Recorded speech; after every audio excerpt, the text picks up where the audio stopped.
the questions are not, certain things you don't have to ever address that in other situations you might have to. That's what I find very, very inspiring. The respect for the own craft and the respect for the stage, so that you do your thing. If there's a lot of people there, or if there's no one there, or if the sound is great, or if the sound is not great, you owe to yourself that you do it a certain way. And that's what I think is one of the things that I like, that inspires me the most from working with people who have that attitude. Yeah.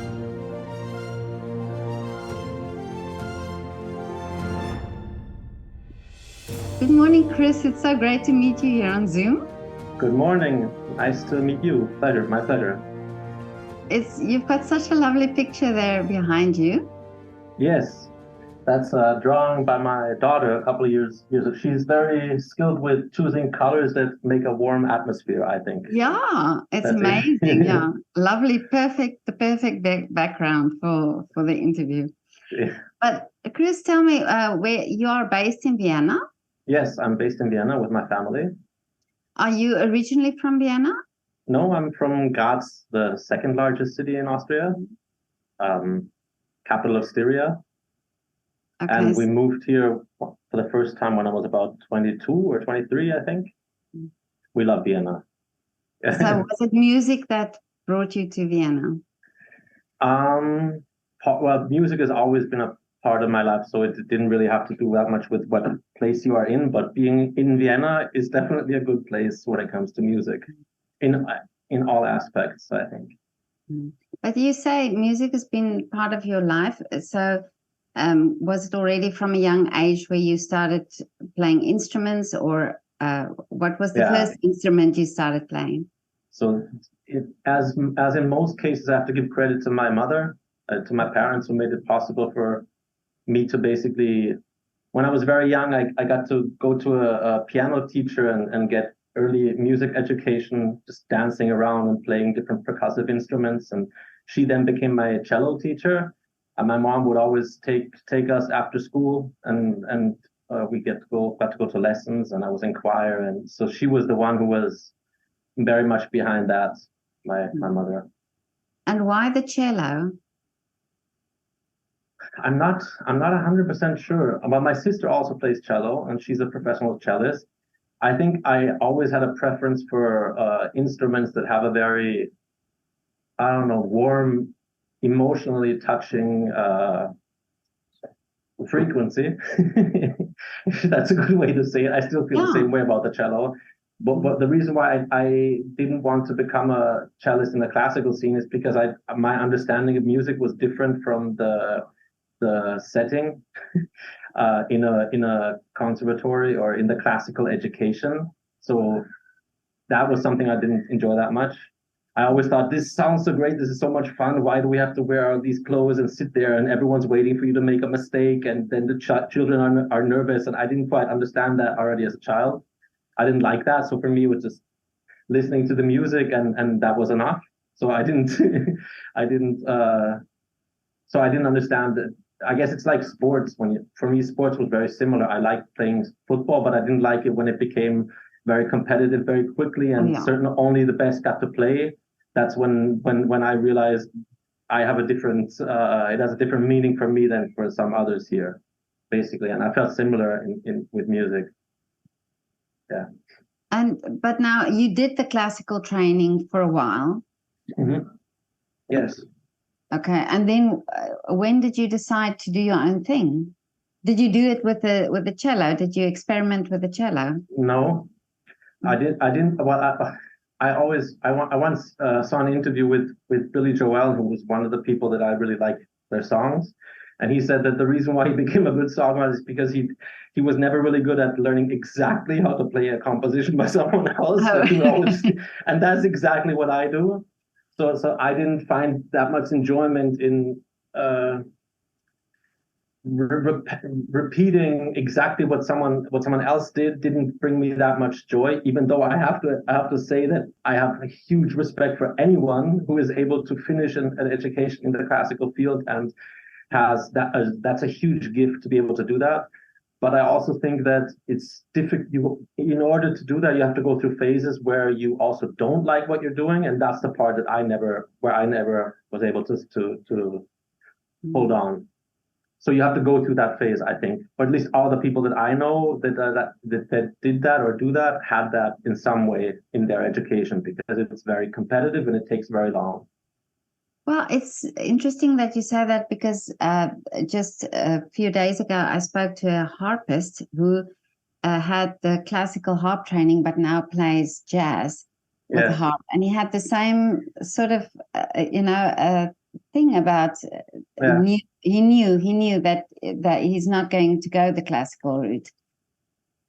I think it has to do with personality, and maybe also, if I'm allowed to be a little bit critical, it's a little bit like in sports. Music is like in sports. I think there's a reason why there's many third and fourth generation people in high positions, regardless of where in the classical music scene, because you have to know, having someone who knows the way it works, a system that does evolve, but not that quickly, that doesn't change that much, can just simply give you advantages, because then you don't have to figure out everything for yourself.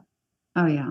Mm. Like, I think if you're just a smart person who, when they're 7 years old, says, I want to become a professional violinist, chances of that working out, regardless of how good you are not that big, I don't think, because you have to be in the environment that allows you to do that, I think. And then you have to obviously love it. My theory is that those people who are able to do that and then are not nervous, and when they play and have perfect technical skills, is because they learn it at such a young age that they never realized the serious nature of it. That's my belief.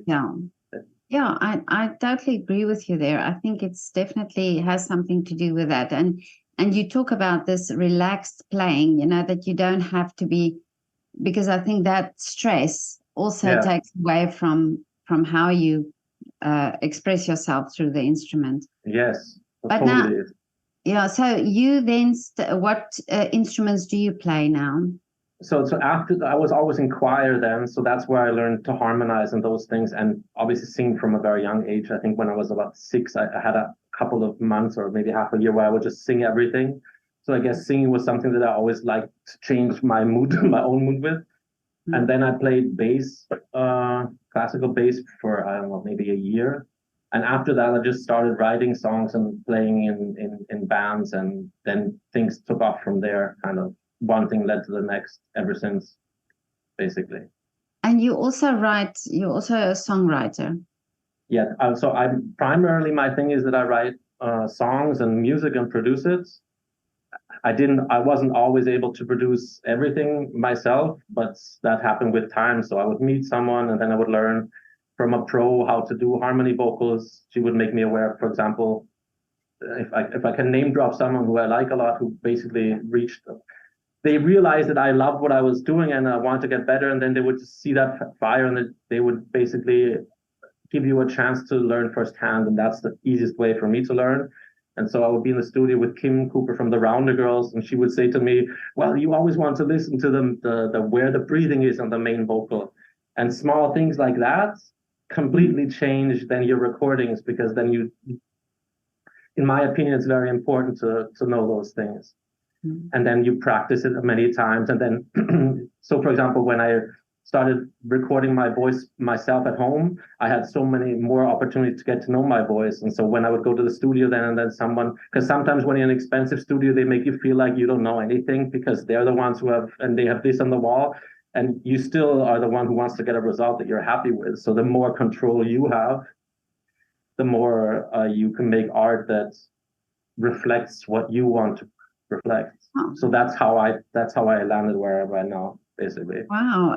And I just read also recently that when you know yourself as an artist and you know what you're capable of, then you are able to be more creative and produce more. And this is true what you're saying. So if you could understand your voice and what you're able to do, then it's of course then easier for you to express yourself. Yes. And that takes it. I have to be honest, it took me a long time. So many of my early recordings are when I was playing in bands. I only had a different role, and I would just always have a natural interest to find out more when I would see someone who is very fascinated by one aspect of music that I wasn't specialized in, then I would automatically want to know why. If you meet someone, so I remember when I was in primary school, I had a friend who loved to collect insects that were dead, and he would put them onto onto a board. He would tell me about what the insects are like and what they eat and what they don't. And I know that a lot of other people thought he was really strange, and I liked him a lot. And then the older I get, the more I realize I'm exactly like him. It's just that I don't collect insects. But so basically, people in the music industry, I believe that there are many jobs that are not as difficult to do within a society that doesn't understand what you're doing to a large extent. Mm. And people who then stick to it are the ones who are basically can't do something else really. It's like their calling. So it's like if you're a cow, then you have to live a life of a cow, make the most out of being a cow. But if you want to then act like you're a bird or a giraffe, it's not going to happen. You're not going to be happy, basically, if you're a cow trying to fly. So yeah. Oh, I love your analogies. This is great, but it's true. But it's really true, and it's me always interesting when I do these interviews. I always get these batches where it's always people. Well, they follow each other for some reason, but also learning by doing. And this is what I talked to the harpist, the jazz harpist, Yes. and he also said exactly the same thing. Learning from other musicians, jamming together, getting these groups, these bands together, and how everybody learned from each other. So, but I see you are also involved in different bands. Yes. Well, I try to learn and make new experiences. So I've always had a connection with world music, like kind of like started with Simon and Garfunkel. I guess if you look back at Simon and Garfunkel and their early things, and also later in Paul Simon's career, he was always influenced by world music and would take every opportunity to work with world musicians. And so I grew up with his music. I remember driving in the car and listening to that and going to Tanglewood and then listening to Yo-Yo Ma on the cello. And for me, like what I like what I'm probably most specialized in is songs and voices and how it works within just the piece. Like I see it very much like a theater piece, a song. So yeah, and he inspired me by his openness to then take opportunities to mix music that was not very well known or didn't get a big platform and find a way to merge that into songs that people could connect to for probably a long time, past his death, probably, I think. Mm. Yeah. Yeah, I'm drifting a little bit. No, It's hard. Yeah. I know that, but yeah, but he did, and it's like you say, bringing these sounds together, and it's still listened to, and it's still memorable what he did. So, but you, the I see you have an African. Is there a band with African music? Yes. Something that you're Yes. So I asking? perform with a band called the Itsitekeli Band, where I'm the rhythm guitarist, and I've been doing that for 3 years now. But one of the musicians from the band is in many projects, and I met him when I was 20. He also works with classical musicians, mixing Mozart and Mbube music, a cappella music from Zimbabwe.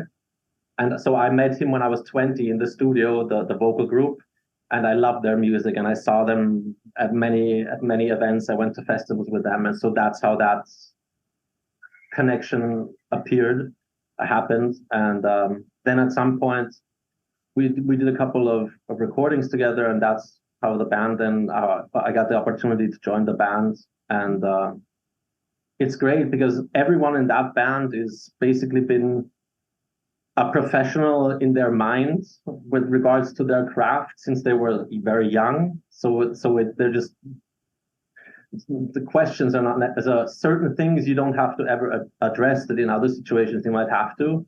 that's what I find very, very inspiring. The respect for the own craft and the respect for the stage, so that you do your thing. If there's a lot of people there, or if there's no one there, or if the sound is great, or if the sound is not great, you owe to yourself that you do it a certain way. And that's what I think is one of the things that I like, that inspires me the most from working with people who have that attitude towards what they do, because they take it so seriously, but they also value themselves that much. I don't know if that makes sense. Yeah, and also I assume in these bands, everybody bounce off each other. So these different influences from each other makes this band then what it is, or the music then what it is. Definitely. It's the mix that you learn, that makes you learn so much from the other person. So, like, for example, when you said that you had about the harpist who loves to improvise, so that means that what he is specialized in is going on stage and improvising. So he does it so many times that for him that's natural. He's not nervous when he's doing it. That's what he's doing. Basically, that's what he's used to doing. So he's put in the 10,000 hours theory. So that's his thing, basically, right? So because there are so many aspects of what you can get specialized in, and you can probably live 10 lives and still not do everything you wanted to do or become good at everything you want to become good at. That those mixture things can sometimes lead to things that you only realize years later how much it influenced you and how you express yourself creatively, I think. Do you look back at your work and can you see how you evolved, and can you see how these different influences changed your way of writing and way of making music? Yes, I think very much so. But I didn't, for example, when I went to their concerts. His name is Blessings No. And he's from a vocal group called Insingisi. And I met them when I was 20, like I said, and then I would listen to the records all the time. And it reminded me of Styrian songs that my uncle used to sing, just with the vocal harmonies. Obviously, the lyrics were different, but the use of voices and the harmonies was just resonated with me. But I never realized how much I liked the melodic structure of these songs. And then I would incorporate them in my songs, and I would get feedback, but I wouldn't realize it at the time. When I was then performing for several years, I performed as a live looping artist, simply so I could perform by myself, so that I could travel far and do it. I would use those elements because you have to build up a composition with repetitive elements. And so I would automatically then, because I had learned to harmonize things, use my voice to fill the sound layerings. And then I realized a lot of that I learned from listening to their recordings and going to the concerts and seeing how they do it, which means that I still do it completely differently. because that when you listen to an a cappella, it sounds like one voice, and no choir sounds like that. It's very unique in my opinion. But that you use your voice like that and reduce elements, and for example on recordings leave it pretty much dry and don't add all the effects that you hear on radio, is a very small percentage of recordings did that in the past, and now even less, I think, for example. So that's where I then see the influences, and I find that very inspiring, because you don't often find things that then sound like they really sound in when it's packaged and put into mainstream formats. I think. But do you sing mainly English or German? I sing mainly in English, but I also some songs I also do in German, but not that many. Yeah. How is it in Austria for you, as when your music is English? Do you find it easier, or do you think when you're in German-speaking countries you have to sing in German? Well, if you want to get onto the formats that are being promoted, then you have to sing German, and they say that. For example, they will have a pop playlist, and they will have pop stars, international ones, and then they will only have German-speaking Austrian and German ones. So anyone who sings in English and is based in Austria and Germany right now. That wasn't like this 10 years ago, but now they would decide, yeah, we like it, but we only take songs that are in German. Which is, I understand that was a trend beforehand. Everyone was singing in English. Then everyone thought it's only authentic if it if it reflects your culture, and then everyone started singing in dialect and wearing lederhosen, and so I think those things kind of come and go with trends. The reason why I mostly sang in English is because I really enjoyed being able to go to other countries where I couldn't speak their language, but we could also speak English. Yeah. What do I do there with German language songs? Not even in Germany, in the north, if I sing a Viennese song, they don't understand it. Yeah, which is true. In Bavaria they do, but in northern parts of Germany they don't have a hard time understanding that. And I like English as a language. I like French too. So it is, yeah. So that's basically. I don't mind the lederhosen, but I also don't understand always the dialect when they sing in dialect. I like it too, but what I understand is that for such a long time that was frowned upon. Like, for example, Nino Osvin is a very well-known Viennese singer who sings in that. When he was singing, I remember him when he was young. No one was doing it. He was the freak who was doing it. And now it's like, you're the idiot if you don't do it. Everyone will say, manager will say, if you don't sing it, why are you singing in a different language? I don't quite understand why it has to be from one extreme to the other and then switch like that. It's good to be proud of your culture, but isn't it also nice if you can communicate with people in the rest of the world? So and if you can, and Austrians can speak English and can speak other languages, why not give that a platform as well? Like, I don't know. I guess it always goes in waves, these things. But it is true, and it's also a language. You have to probably write also in the language where you can express what you want to say the best. I don't. Well, so my first language was English because my mother was American, and so I always consumed a lot of read and listened to a lot of music that was English and read in English and communicated in English a lot. But I like it in German too. But it's also not easy if you mix it, because that's one of the things I don't quite understand about music. But I've come to realize that I don't have to understand it. Is that the way it's easiest to package music and sell it is if you do one thing, you have one mood, and you're that guy. Basically, whether you're male or female. And what I don't understand about is that no one's like that. I don't think any person is always really, really thoughtful and pensive and melancholic, or always really happy, or always in the mood for a party. Why shouldn't it be possible to have all of those elements that you have during a week in your art? Because it's more difficult to package it is the answer. And you have to also be able to live that then. So, for example, if you have songs that are really sad and reach people on that with that vibe, then you can't just do that for 10 years and they know their records, and then suddenly you come there and you're like, so everyone, let's have a happy party.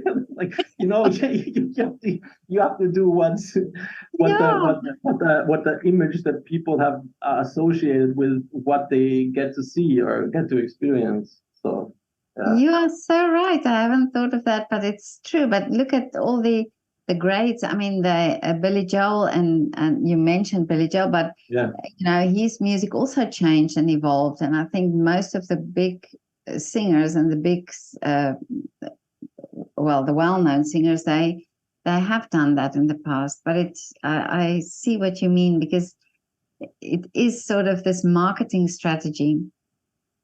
Yes, and also I think that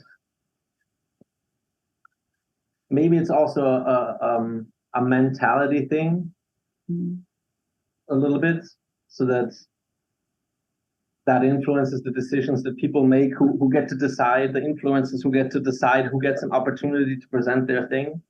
I think that might have an influence on that too. That they would rather go with something that is similar, where they already have built up structures, an act that is very similar, where they can place it and they know they don't have any risk. And only then, when there's someone doing that on an international platform, do they realize, that works now. We can give this person in Austria the chance too. Like, I don't think that Austria is the most innovative country when it comes to that, to be honest, in the pop music scene. Or world music scene. Because in Austria, the World Music Awards is something to look into. There is room for improvement there. The awareness of how big that spectrum is. If you look at the awards that they hand out, they toss everything that is folk, world, or jazz into one category. And for people who are actually interested in that field, that's like lumping 5 sports together and saying, now we're going to judge who's the best athlete, skier, ski jumper. I don't know. Doesn't make sense. I don't think. I think there's so much to be found there that then having such a small lumping everything into one category and is very limiting. Yeah, true. But you said that you had you did a single career and then you're also involved with bands. Do you still do that? Do you have these two types of working that you do? Yes. So on the one hand, I have my project where I have my own band that I'm building up now, where I used to perform with live looping, doing it all myself and kind of building it up so I can incorporate a band and work with the musicians that enhance the project and are great musicians. Yeah. And that's where I do most of the productions. So that's where my creative outlet on the composition side is that. And then I do that with, for example, the next song I'm releasing is a song that I wrote 2 days before my own wedding, and it's kind of a little bit jazz influenced, one could say, or at least it's not. That's what people say who are not in the jazz scene. Or people who play jazz music that reaches more people than most jazz does. I don't know how else to phrase it. And for that, I was able to I work as a songwriter for an Italian singer, and I wrote some songs, some lyrics for her, and then I asked her if she would be interested to sing onto the song, and so now I have an Italian version of that song coming out on the 8th of September, and she's great. In Italian, it's called Il Sole in Me. Yeah, and that's one of the things that I'm excited about. So on the production side, I don't really know where things are going. I just do it compulsively, and yeah, sometimes I ask myself why I do it.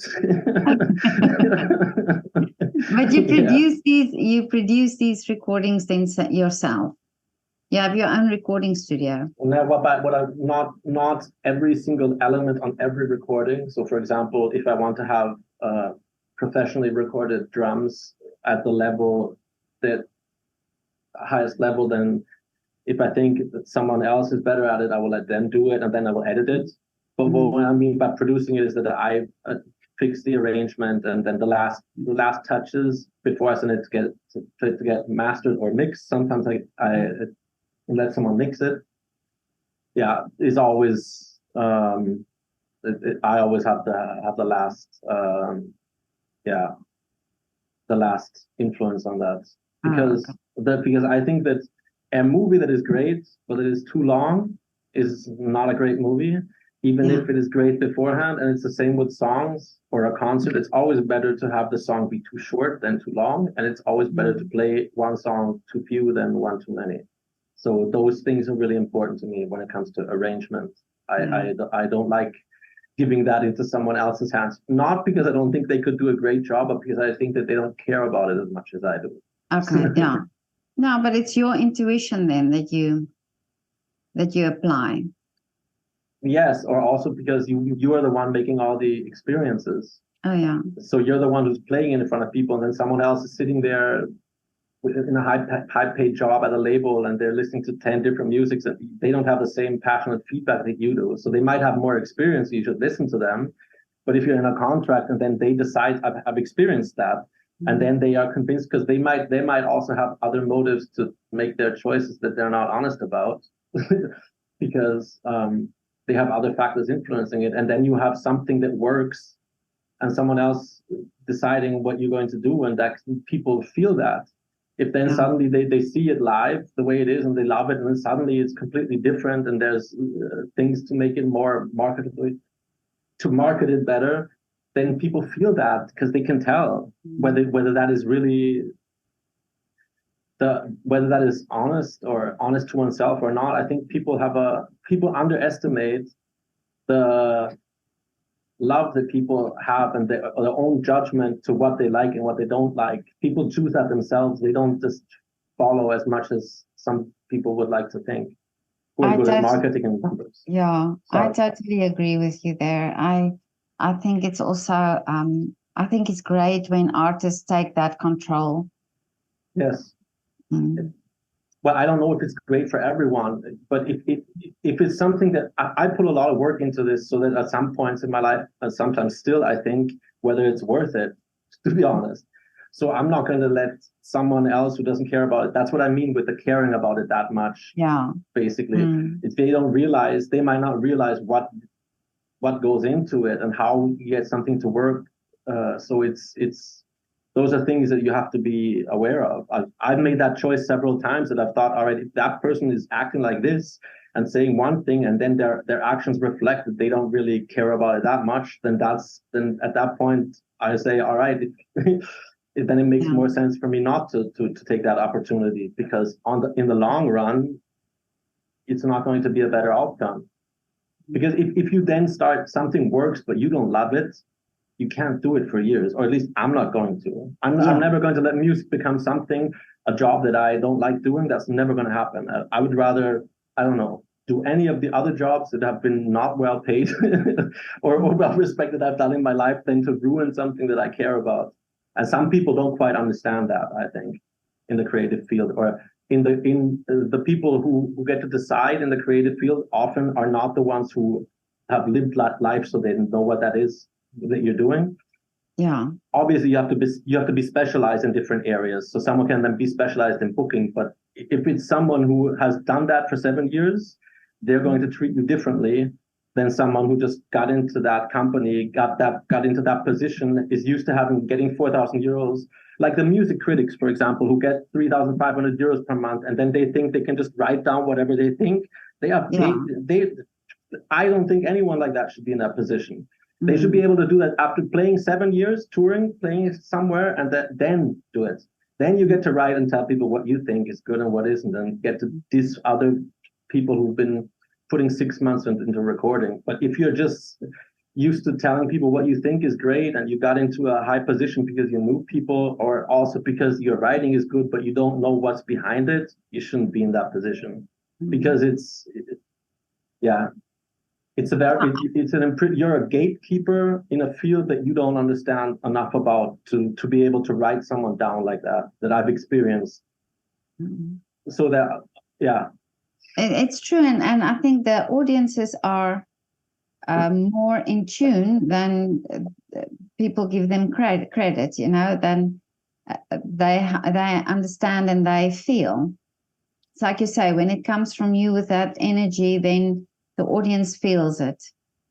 I think that people can tell that it doesn't really matter what you're doing then. Coming back to the guys doing stamps, whether it's photography or painting or whatever, if you're doing that out of a deep need to do that because you have to express your emotions from whatever you felt or went through in your life, then people can realize that, because it has an energy, and that's what we are, basically. We are energy. So that's why I think that not everyone can be sensitive to every area and every aspect of it. And so those people who are very sensitive in a certain area obviously are going to react and have different priorities than people who don't notice it so much. Like if you're an extremely auditive person and it's loud in a room, then you're not going to be able to act or experience that in the same way that someone who doesn't feel it, like, with all its advantages and disadvantages. Yeah. No, I totally agree. Yeah. No, this is very interesting that you say that. But I mean, we don't always realize that, But you as artists, you understand that because you, like you say, you've been there, you've done the hours, so you know what it's all about. Yes. So at the same time, I don't want to. People who build up as a booker, a festival, any area in the music field that you become specialized in, it's never a shortcut job. Those are all people who are passionate about something. The reason why I said that is because I think that it is a field where gatekeepers have a lot of influence. And I think sometimes that experience to understand. So even if you think that something isn't good, if it isn't your taste, if you then see that they are doing it with passion and doing everything, it's just not what you like, you should at least show the respect towards that you respect the work. Because you would do it if it was a big client from America with a big budget, then you wouldn't be writing the same thing because it would have an influence on your job, I think.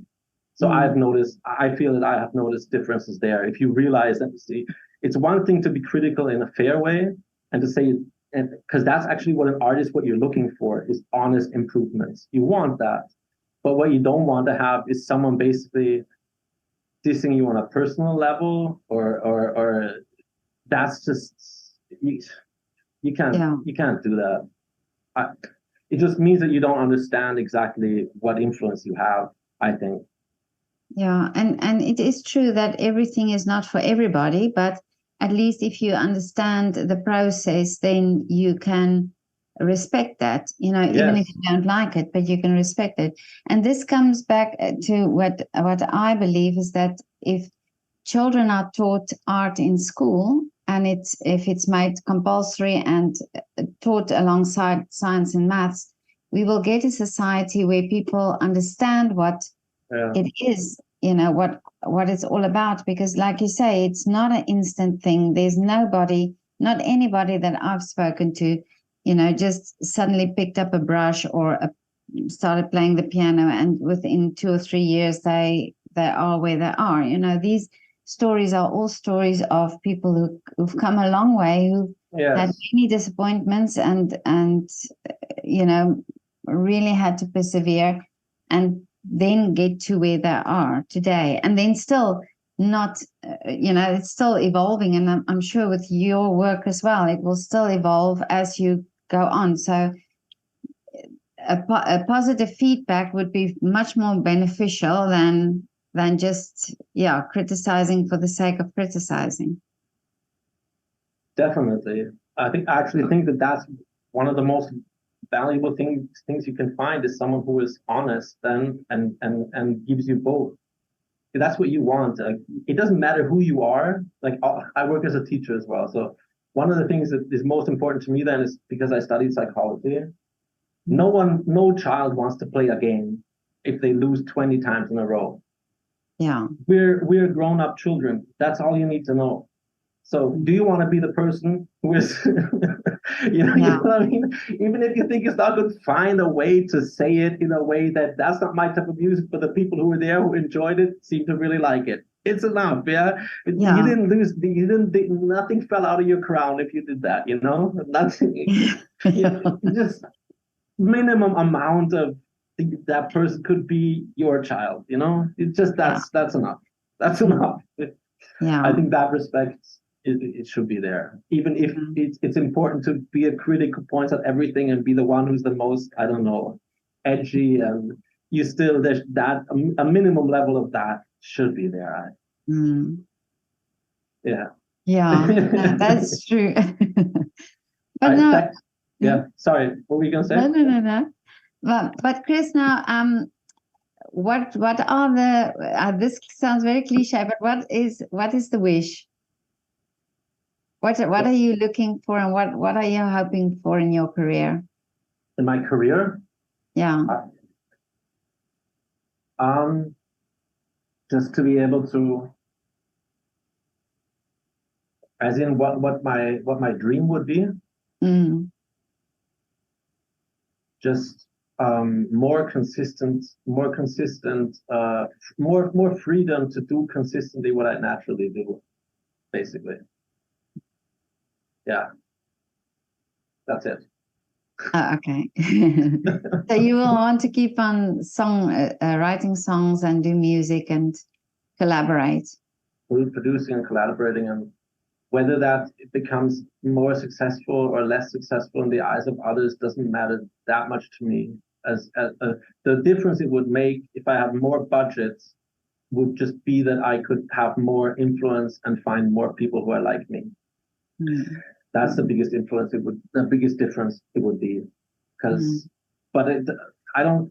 When you feel that you have to have certain things, I don't know who said this, but in the field of being someone who is self-employed or creative, your goals have to be in your mind. That's what a lot of people don't understand who work on the financial part of things, or who want to make quarterly profits as fast as possible. What they don't understand is that that's not that the people who are compassionate and who can do this for many, many years with all the obstacles that are there, if you look at those, they're not doing it thinking like that. That's not the way you can do it. That's not the way you can do it. I don't think. Yeah. You're not thinking along quarterly profits. You're thinking along the lines of, this is who I am. This is what I'm here to do, and I get to then meet people and influence people and give them something for what they give me and exchange it. And that's something that is not just, that is something that the process is more important than the goal, than a precise goal. And so if you think many times, and this is something I'm working on myself right now very intensively, that I'm struggling with, to be honest. When is it that you're happy? So if you manage to sell out concert halls, then you're like, whoa, I did this, right? And then next year there's 100 people less, then you're a loser. That's basically how basically how our society works. If you think about it, economics works the way that you always have to have more, but that's not how we work as humans. We don't get better every year. You're not 80 times better when you're 80 than you were when you're 40. That's not natural. So the expectation is the difficult part of the job. That's one of the things we talked about in the beginning that comes back. I think that's what's difficult. So if you're a novelist and you write novels, and then your neighbor gets up and goes to the factory at 8, or he goes to the bank, and he sees you are up until 5 in the morning, and then you get up at 11 or 12 or 1 in your bathrobe, and he thinks that guy's drinking champagne all day and living the easy life. They don't understand the aspects of what's behind, and that's actually his free time. You understand what I mean? That's what makes you a freak naturally. You're already an outsider simply by doing that, compared to most people in the society. Simply by choosing that life and everything that has to go with it, you have become someone who most people don't understand how it works, that you actually do what you do and become who you are. Yeah, and I also read that many of the Oscar award winners, they also, went to that point where, if I can only win this Oscar, and then after they've won it, they actually go into a depression, because then that award doesn't mean anything anymore, but it's the work, it's really the process that they, So I'm not worried about that. Those things I'm not worried about. Right now, I'm worried about finding a place where I can move my studio, because I have to leave in December. So that's more what I'm thinking of. I always have to think of Jim Carrey, who they said something, and now 4-time Golden Globe winner Jim Carrey, and then he comes out and he says, I'm just not anyone. I'm 4-time award winner Jim Carrey. So what he was basically saying is, I'm happy now because I won 4 times in a row. Yeah. That was his way of saying that it's ridiculous. You're always just the same person. Whether you're the same person, whether you're a bank manager or whoever you are, you went to kindergarten with people, and by the time you're 80 or 90, you're going to be very similar in a very similar situation as you were when you were standing there with the other kids in kindergarten, regardless of how many people take a picture of you or listen or whatever. Yeah. Whether you're the most important person in a bank or you become a political leader, that's just the way life is. And so you might want to think about that and be aware of that, which is not easy, I don't think, if you become really famous very young. If you get that's why a lot of people who go on to television shows where they're young end up having phases in their life where they have psychological problems. I think because it's just not too much. Yeah. They don't go through the phases where there's slow changes and they adjust and they make experiences and they realize things. If it goes so fast, then it's just not natural, and you're bound to like not be aware of what parts you are playing, what parts other people are playing, and who you can trust, who you are. Like, so those things I think are quite sad, actually. That's why I think it's quite good if you focus on the journey and what you really want to do that makes you happy, because then those things are not that important and don't make that big of a difference. Because they might act like the way it's presented in the media, there might be a big difference between someone who's really famous and someone who isn't. But at the end, for them, they are very similar to the same person who's sitting in the jazz pub playing in front of 40 people. More similar than one would think. Well, Chris, you've just made my day, because now I'm very happy that I'm so average. Me too. It's great to be average. Yeah. Actually, that's a good idea for a song. Yeah. The average is actually my last song that I released was called "Ordinary Guy." That was kind of a little bit about that, where the lyrics go something like, I'm not the king of a castle, no leader of no tribe, no James Bond in the movie. I never jumped out of the sky. I sure ain't Cristiano Ronaldo, Haaland, or Mbappe. I'm smart enough to realize you're out of my league, but I'm dumb enough to give it a try anyway. So I think, or maybe Mittelmaß was the right, or maybe average is something that is going to be more popular or more respected now. At the age of everyone being a star, maybe now one realizes that it's quite good to have someone who's skilled and might only be average in that field. Maybe that person is still more qualified than asking a star in someone who is specialized and revered in any field. For example, I have to think of the German football coach who got asked 20 times in a row, so what do you think about this and that about Corona? And then at some point he got fed up and he said, I'm a football coach. I don't know anything about Corona. Go ask someone else. So I think that would be the situation where maybe if you want to know about Corona, go to the average person who is specialized in that, a doctor. He will be able to tell you something that a football coach or I don't know, opera singer won't be able to tell you. Exactly, yeah. But yeah, you write that song and let me know. I want to hear. That song is already out. It's called Ordinary Guy. Is it? Yes. Okay. Yeah. I'm going to put it on my playlist. I like it. Please, I'd appreciate it. But Chris, this was so great to talk to you. Thank you very much. I appreciate it. I enjoyed it a lot. You will have to let me know when you have a concert or a gig or something. I would love to come. Yes, I play on the 15th of September at Friedel Gospel. That's about 30 minutes from Vienna. And on Friday, I play in Bavaria, in Fichtach. It's called Schnitzmühle. Those are the next few shows. But listen, this was really so great, and all the best. And I hope that your wish comes true and that you find a studio that you're looking for. Yeah. That's on me too. And keep being creative and writing. You too. Thank you very much for this opportunity. I hope to connect soon. It's a great pleasure. Take care. Okay, Chris. Bye. Bye.